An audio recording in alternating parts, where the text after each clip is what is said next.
Hello and welcome to your objective writing review. You have read about writing objectives in the Rank book in your chapter 10 homework last week, and you've gotten some feedback from me on your objective writing. Now we're going to move forward. You were writing just psychomotor objectives last week. We're going to move on and you're going to start writing cognitive and affective objectives.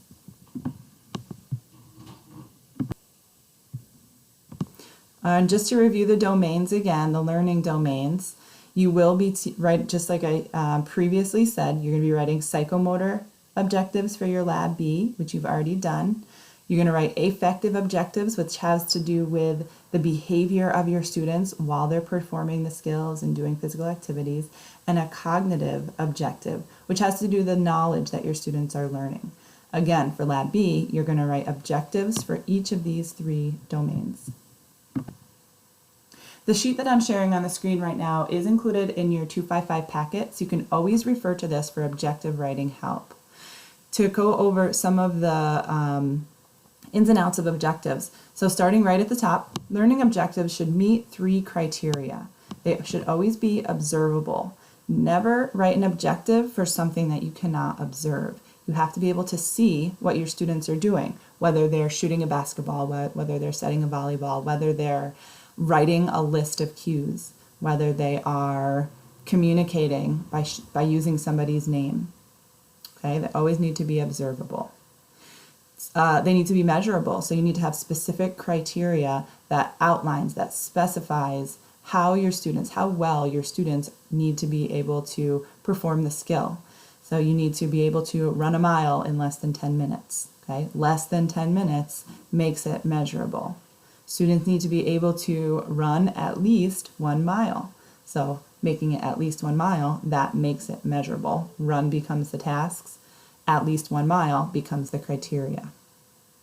Your objectives also need to be achievable. Think about the students that you're teaching. In 255, we're focusing at the secondary level. So think about a middle and high school student and how well the average high school student can do that skill. You don't want to write an objective, for example, that requires students to be able to run the 100-yard dash in 10 seconds, because that's very hard for the average person to do. Learning objectives should always have 3 parts, and you started to learn about these in your chapter 10 readings. Unfortunately, we changed the language. You're going to use the language that I'm giving you today is what you're going to hear in all of your other PE classes. So you use different language in Rank, but from now on, we're going to use these 3 terms. Your objectives should always have situation. This is the conditions. This is what Rank refers to as the conditions. A task. This is the behavior according to Rank. And the criteria. This is criterion according to Rank. That last one's pretty similar, so that won't be too difficult. Going back to the situation or the condition. This is what's the condition or the context in which the tasks are going to be performed. Are they doing it by the end of class? Are they doing it with a partner?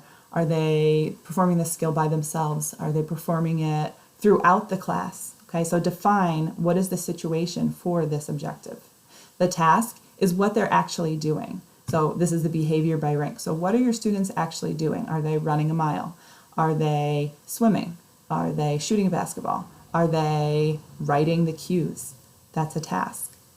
And then our final element is the criteria. How well do you want your students to be able to perform the task? The level of performance that is expected, and it can be stated in qualitative or quantitative terms. Qualitative, or the quality, might be students will perform the skill correctly or with good form. Quantitative terms gives it a number. Students will be able to run the mile in less than 10 minutes. That makes it a quantitative term. You need to write your objectives focusing on what students will learn. Okay? Avoid writing about what the students will do or what the teacher will do. So what are your students learning? You're not going to say for an objective, students will be playing basketball. They may be doing that during the class, but how well do you want them to play basketball? When you write the objective, make sure that you are focused on what the student will learn. All right, situation task criteria. As often as you can, write the objective in the order that's listed above. And I recommend this so that you don't forget one of those elements. Usually people have the task in there. It's pretty hard to forget the task. Sometimes people forget the situation. A lot of people forget the criteria. So common mistake is people who are beginning to write objectives will not add criteria, or the criteria will not be very well defined. So they'll say they need to be able to do this and just do it. Okay, so they don't really say how they have to do it. What's the level that the students have to perform the skill at? Every time you write an objective, from now on, I would like you to bold the task and underline the criteria. This is for two reasons. It ensures that you don't forget. So if you have to look for your task and bold it, now you know there's a task there. If you have to look for your criteria and underline it, now you know there's a criteria there. Your situation will be left without anything on it. This is also to show me and your other teachers that you understand what a task is, what the criteria is. If I look at an objective and I see that you have bolded the situation, I'm going to be able to give you better feedback. So I'll know that you don't understand what the task is and you're mixing it up with the situation, and I can give you that feedback. Next, let's review writing a psychomotor objective. Again, you have already done this and gotten some feedback from me, but we're going to review it. So look at the B1 section of this sheet.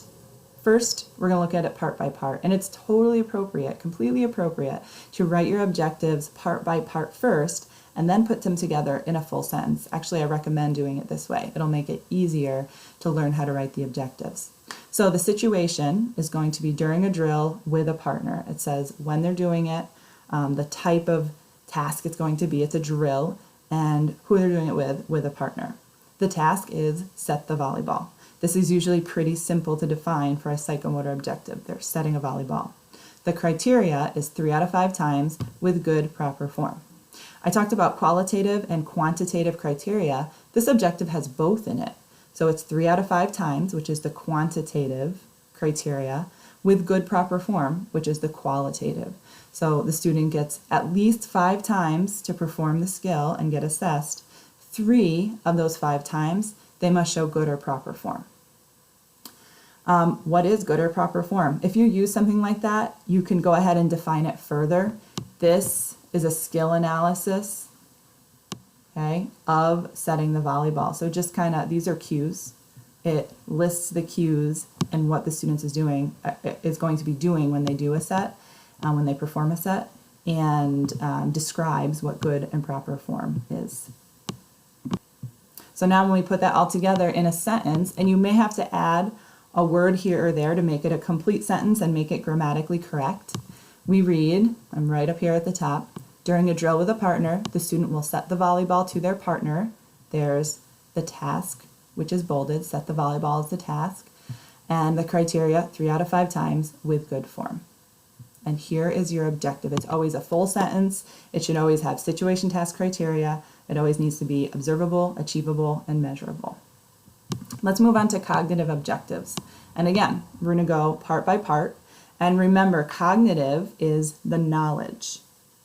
So if we go part by part for a cognitive objective. Situation. When questioned at the end of class, when questioned on at the end of class is the situation. So it's at the end of class, they're being questioned. Task. Students will describe proper form for the overhead pass. Describe proper form for the overhead pass. That's what they're actually doing. And you can observe your students describing proper form. The criteria is correctly. And again, you have defined what correctly is, and you've taught them this at some point during the lesson. And now when we put it all together, at the end of class, students will correctly describe the proper form for overhead pass when questioned. I went out of order a little bit with the situation, task, criteria because it made more sense. It was more grammatically correct in the actual sentence. So again, remember, your objective is one sentence. It should be grammatically correct. Start with a capital, end with a period. Moving on to affective objectives. Beginning teachers find these objectives the most difficult to write, and I'm probably going to be giving the most feedback on writing on the affective objectives that you write. So let's do it part by part. During all overhead passing activities is the situation. I know you can't see it right here. I'm looking down here to get my situation. So during all overhead passing activities, when you look in your packet, you can see this. Tasks, students will demonstrate good safety and communication skills. These are affective behaviors. Demonstrating good safety is an affective behavior. Demonstrating communication skills is a affective behavior. And here's the criteria. By always calling their partner's name before performing an overhead pass to their partner. So this is how they're going to show that they're demonstrating good safety and communication skills. An affective objective is always going to have this by right here. If I can find my mouse. Always going to have the by. Typically, I won't say always. Typically going to have this by. You need to define what your students are doing to demonstrate good safety and communication skills. Depending on what you're working on in that class, this might be different. Good safety and communication skills may be different when you're teaching a forward roll versus teaching the overhead pass. Okay? So you select the situation, you select the task, the affective behavior that the students are going to demonstrate, and then you define how they're going to demonstrate, and that is the criteria. So putting this one all together, our full sentence objective is, during all overhead passing activities, students will demonstrate good safety and communication skills, bold the task, by always calling their partner's name before performing an overhead pass to their partner. That's the criteria. The sheet I have up on the screen right now is another helpful sheet that you can use when you're writing objectives. It breaks it down by situation, explains what the situation is, has Rink's term in there so you understand that Rink called it condition, we're calling it situation from now on. The task, again, the behavior, referred to the behavior by Rink, we're calling it task from now on. And the criteria, what is the level of performance that is expected? And it gives you some examples of what you can use for a situation, for the task, and for the criteria. I want to highlight this right here, words not to use, and we'll see these very commonly in the cognitive objective. I'll see a lot of the time, common mistake. Beginning students in 255 will say, by the end of the lesson, students will understand how to shoot a basketball. You cannot observe this. There's no way I can look at you and say, yep, they understand how to shoot a basketball. There has to be some sort of demonstration of the understanding. So things like list, describe, those are things that you can observe. Another one is learn. During the lesson, students will learn how to shoot a bow and arrow. You cannot observe if someone has learned that. You can observe them demonstrating the skill. You can observe them writing down the cues for shooting a bow and arrow, but you cannot observe learning. Appreciate. You can't, for an affective objective, you cannot observe if someone is appreciating participating in the activities. There's no way I can look at someone and say, yeah, they appreciate it. They can use a Likert scale and rate themselves, say from 1 to 4, how much are you appreciating performing in this activity? But I cannot look at someone and say, yes, they appreciate this. And knowing, you cannot observe knowing. You can't have an objective that says, by the end of the lesson, students will know the rules for volleyball.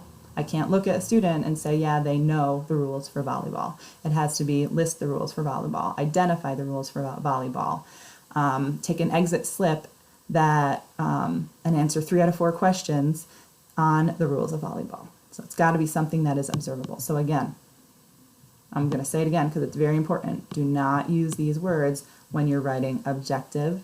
These are not observable. This is also in your packet. It's some more behavioral terms for you, things that you can use to help you write the objectives. Here are a couple other behavioral terms for affective objectives. Students usually find it difficult to pick out an affective skill. So you can use this list to help you write the affective objectives. I went into the outcomes, New York State standards and outcomes, the national standards and outcomes. I went to the standards that have to do with affective domain, and I picked out these words. So that's another resource for you. If you're ever struggling with an affective objective, what's a behavior that you can use for your affective objective, go to your standards and outcomes books and you can find behaviors there. Now that you have watched this lecture, you're going to write your Lab B objectives, which means you need to sign up for a topic. In Friday's class, you should have already signed up and requested your equipment. So if you haven't done that, you're a little late on that, depending on when you're watching this. But you should have a topic, and now you're going to write your Lab B objectives. So I want you to write one objective for each domain, psychomotor, affective, cognitive, and submit these through Blackboard. I just have an assignment submission like you did for your chapter homeworks. You can write it in a Word document and then copy paste into the submission. You can attach the Word document however you want to do that. I have these due, this says 24 hours, but I changed that. They're going to be due the 9th. Okay, so they are due on September 9th so that I can give you feedback before you teach.